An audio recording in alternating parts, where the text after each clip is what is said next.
When a haunting gets violent, a preacher's prayer isn't always enough. Some things don't respond to sermons. Some things don't leave just because you ask them politely. When the unseen starts breaking windows and throwing chairs, people in the mountains call someone else. Someone who understands the mechanics of the unseen and someone who knows how the lines between worlds are drawn. You call a Conjure Doctor. A family in Harlan County once lived in a house that refused to stay quiet. At first, it was small things. Cabinet doors open after midnight, boots moving from the doorway but didn't stay small. One night, a kitchen chair lifted from the floor and slammed into a wall. The window shattered from the inside. Heavy furniture slid across the room with no one touching it.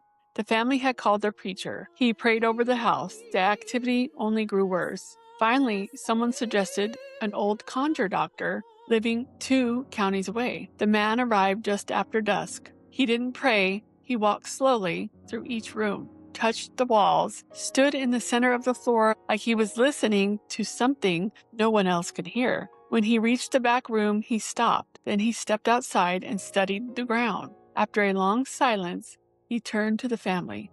"Pack your things," he said. The father looked confused. "You ain't gonna drive it out?"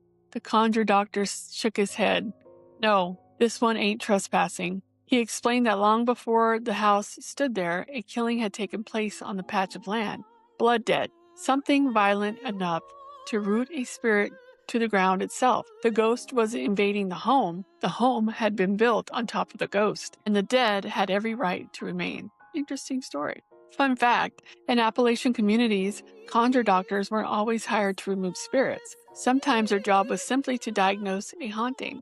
They would read signs in the home, unusual drafts, animal behavior, the way sound traveled through rooms. If the spirit was believed to have rightful claim to the land, the doctor might refuse the work entirely. Because in folk belief, forcing the dead to leave a place they belong to could make the haunting even far worse. Not every haunting is meant to be fought. Sometimes the bravest conjure is knowing when to leave. That doctor didn't push the ghost out. He pushed the family out of harm's way. At its best, witchcraft is boundary work. This side, that side, yours, not yours, living, dead.